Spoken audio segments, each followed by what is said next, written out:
सोते हुए भी कितना सुंदर लगता है मेरा लाल। कितना चिंतित था सबके लिए।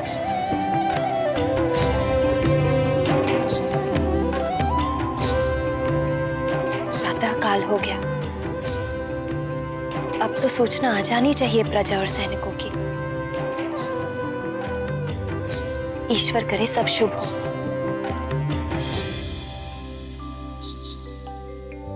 अंजना को तो ज्ञात ही नहीं था कि मारुति ने अपने अद्भुत पराक्रम से रावण के सहचर अत्याचारी चक्रासुर का वध कर दिया था।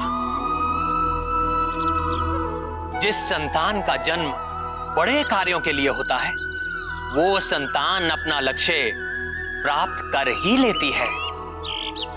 चाहे मां की ममता संतान को कितना भी अपने आंचल से बांधने और सीमित करने का प्रयास करे। केसरी नंदन अंजना पुत्र युवराज मारुति की जय। अंजना पुत्र युवराज की जय। युवराज मारुति की। मारुति की जय जयकार। मारुति की जय। युवराज मारुति की। किंतु मारुति तो यहाँ निद्रा में मग्न है। युवराज मारुति की। युवराज ये जय जयकार। युवराज मारुति की। ऐसा क्या किया मारुति ने? युवराज मारुति की। युवराज मारुति की। युवराज मारुति की। युवराज मारुति की। युवराज मारुति की। युवराज मारुति की। युवराज मारुति की। युवराज मारुति की। युवराज मारुति की। युवराज मारुति की। युवराज मारुति की।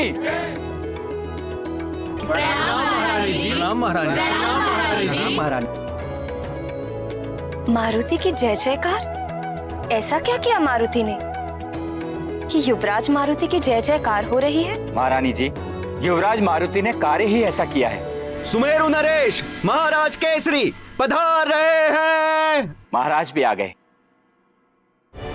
प्रणाम महाराज।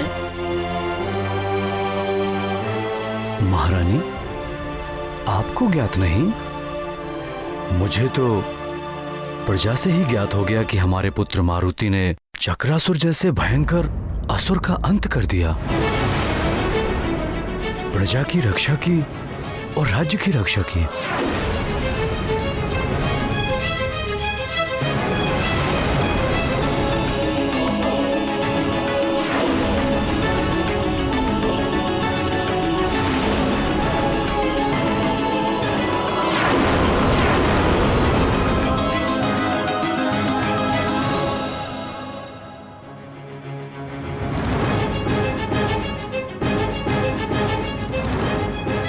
ये कैसे हो सकता है स्वामी?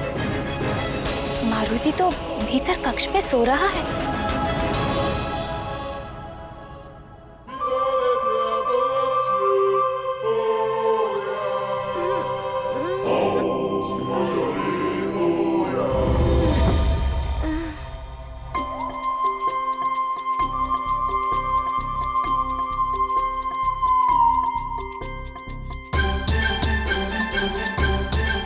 मारुति, ये सब क्या कह रहे हैं?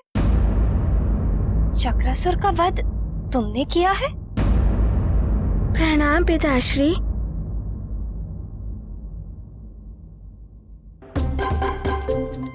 माँ, मारुति ने आपके आदेश का पालन किया है। प्रातः अपने कक्ष में था। आपने कहा था ना कि प्रातः होते ही मुझे कक्ष में मिलना। और ध्यान रहे, कल प्रातः जब मैं आऊं मुझे यहीं पर मिलना। आपके कथना अनुसार मारुति चक्रासुर का वध करके रात्रि समाप्त होने से पहले ही लौट आया था। और पिताश्री, आपने जो कहा था वो भी मारुति ने किया। जब मैं बाहर जाऊंगा तो मेरी अनुपस्थिति में यहाँ की देखभाल और सुरक्षा का उत्तरदायित्व तुम्हारा ही तो होगा पुत्र। यहाँ के राजा, सेवक और संरक्षक तुम ही तो होगे। आपकी अनुपस्थिति में मारुति ने युवराज का कर्तव्य भी निभाया।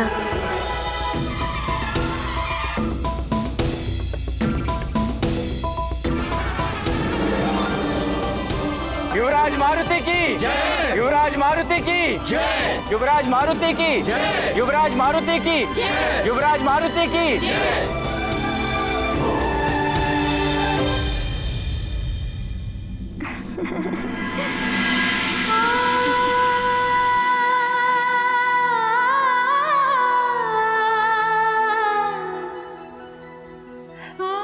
हे महादेव, हे करुणा निधान,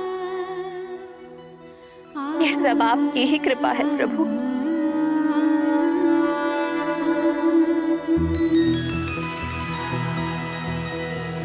हमारा पुत्र इतना बड़ा पराक्रम करके सकुशल लौट आया है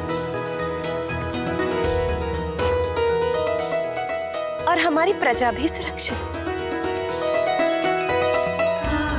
आपको शत शत नमन प्रभु।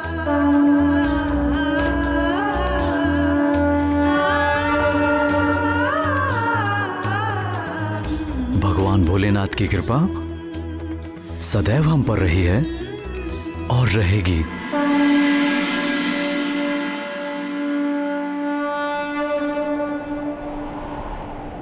अरे ये वायु कैसी? अरे हाँ, कैसी वायु है? कैसी? ये तो बहुत जोर से चल रही है।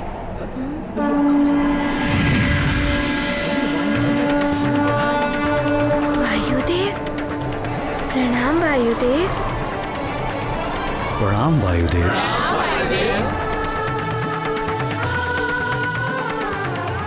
कल्याण, मारुति ने इस अल्प आयु में चक्रासुर का वध कर जो पराक्रम किया है, उसे देखकर मैं स्वयं को रोक ना सका और मारुति को आशीर्वाद और आप सबको बधाई देने यहाँ चला है।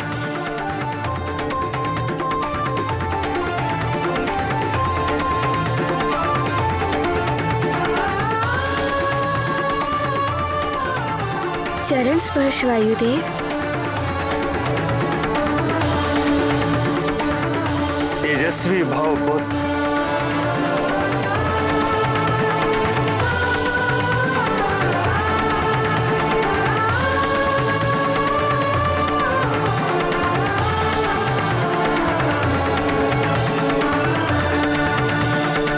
देवी अंजना, अब तो आपको भी मारुति की चिंता नहीं होनी चाहिए, अपितु आपको तो ऐसे पुत्र पर गर्व होना चाहिए। मारुति उन पुत्रों में से है जिसके कारण उसके माता पिता का यश बढ़ता है, उनकी कीर्ति बढ़ती है और उनको सदैव स्मरण किया जाता है। अब मुझे अनुमति दीजिए। प्रणाम वायुदेव। कल्याण,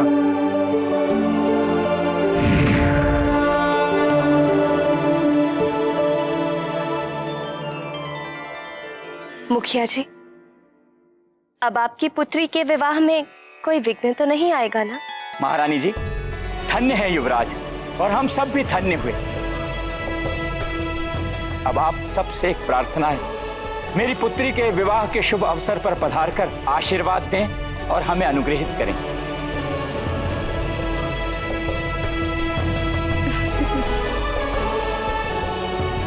मुखिया जी, महारानी और पुत्र मारुति आपकी पुत्री के विवाह में अवश्य आएंगे। महाराज केसरी की जय, महारानी अंजना की जय, युवराज मारुति की जय, युवराज मारुति की जय।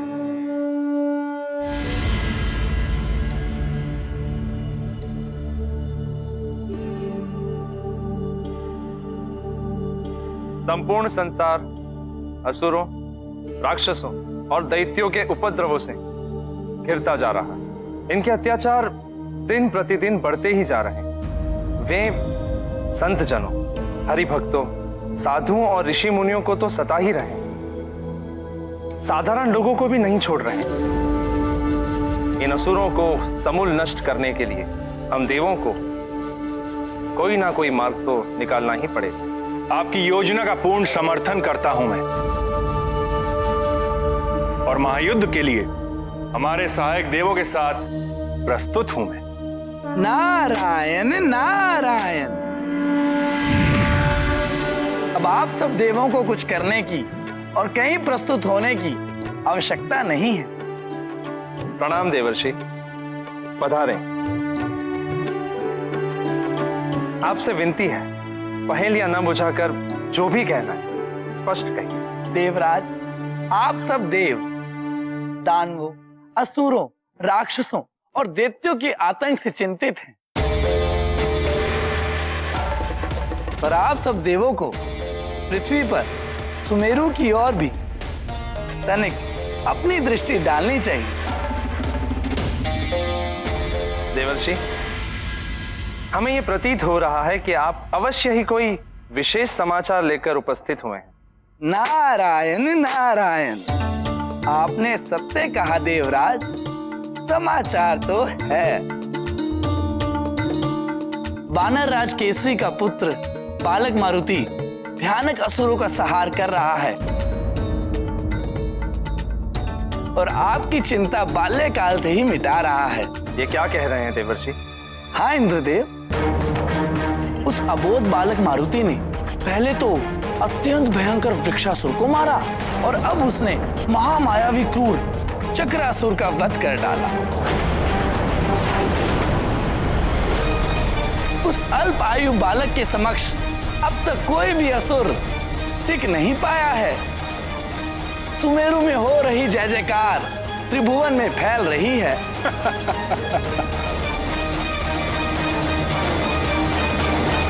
युवराज मारुति की जय, युवराज मारुति की जय, युवराज मारुति की जय, युवराज मारुति की जय, युवराज मारुति की जय, महारानी अंजना की। प्रणाम महारानी जी। प्रणाम युवराज। प्रणाम।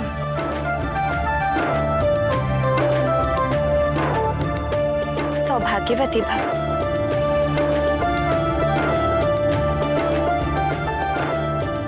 महारानी जी, धन्य भाग हमारे जो आपने हम साधारण प्रजा का आमंत्रण स्वीकार किया और यहाँ पधारे।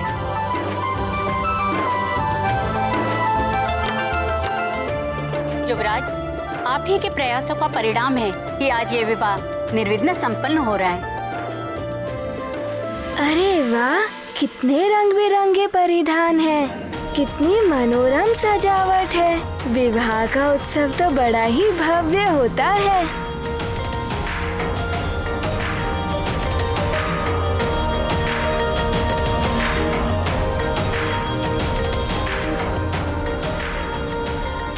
अरे मारुति भी आया है। मारुति भी आया।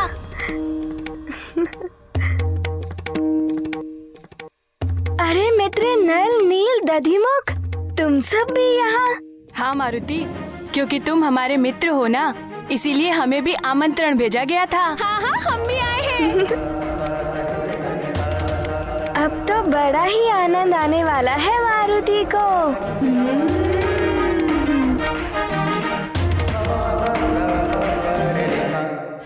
इंद्रदेव, मारुति एक अबोध बालक अवश्य है, किंतु उसकी शक्ति, उसके पराक्रम को देखकर ऐसा प्रतीत होता है कि उसके जैसा महाबली इस संसार में कदाचित ही कोई हो। शीघ्र ही उसके प्रताप से त्रिभुवन जगमगाने लगा है।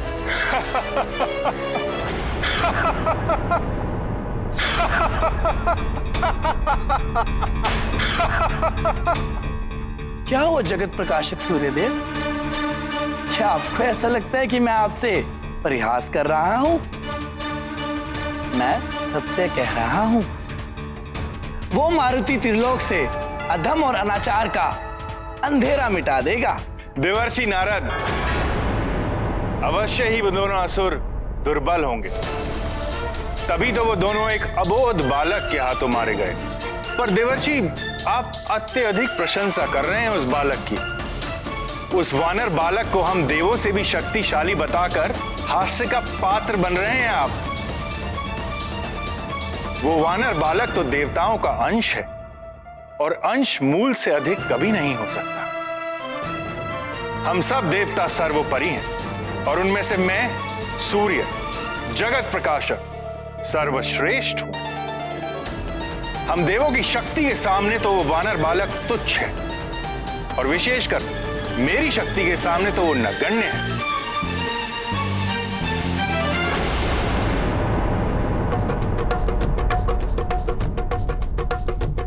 वो देखो मारुति, अरे आज तो बड़ा आनंद आएगा। चलो मारुति भी है हमारे साथ। चलो। हाँ हाँ, अरे मारुति के साथ देखो क्रीड़ा करें। चलो मारुति, तुम्हारा पीछा नहीं छोड़ेगा।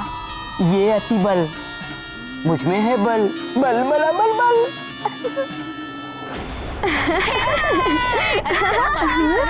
चलो ना मारुति, चलो ना मारुति।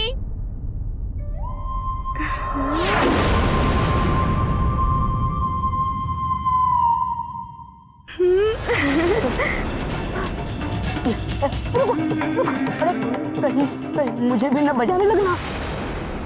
अरे वाह, कितना बड़ा ढोल है। क्या मारुति इसे बजा सकता है? हाँ हाँ युवराज, क्यों नहीं बजा सकते हैं। हाँ हाँ, आइए आइए युवराज, बजाइए। अब मारुति ये ढोल बजाएगा।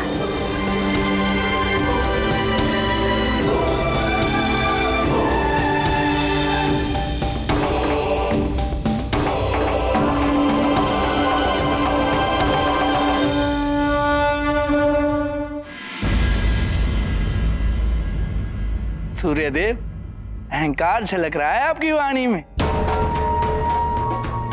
स्मरण रहे, समय बड़ा बलवान होता है। राहु भी असुर है, देर तक नहीं है उसके पास तो, किंतु समय आने पर वो भी ग्रस लेता है आपको। नारायण नारायण। वो मात्र एक भूल थी देवताओं की। ब्रह्मदेव और राहु की संधि का परिणाम है कि मैं राहु की ग्रसना स्वीकार कर लेता हूं। अन्यथा कोई भी इस सारे ब्रह्मांड में इतना शक्तिशाली नहीं है जो मेरे समक्ष पल भर भी टिक सके। सूर्यदेव, आपके स्वर में कुछ अधिक ही अभिमान दिखाई दे रहा है। अभिमान नहीं नारद जी, केवल सत्य से परिचय करा रहा हूं मैं आपका। संभवतः आप भूल रहे हैं, मैं वो देव हूं जिसकी वंदना महादेव, नारायण और जगत पिता ब्रह्मदेव करते हैं। दिवस रात्रि और ग्रीष्म से शरद ऋतुओं तक का समय चक्र मेरे द्वारा ही संचालित होता है। मंगल से चंद्र तक समस्त नवग्रहों का अधिपति हूं मैं, और वो राहु भी मेरे ही अधीन होकर मेरी ही परिक्रमा करता रहता है। ये तो परब्रह्म द्वारा स्थापित सृष्टि का विधान है सूर्यदेव। ग्रह गति और काल गणना के सारे विधान मेरे ही नियंत्रण में है नारद जी। किसी की भी ग्रह दशा किसी भी समय बदल सकता हूं मैं।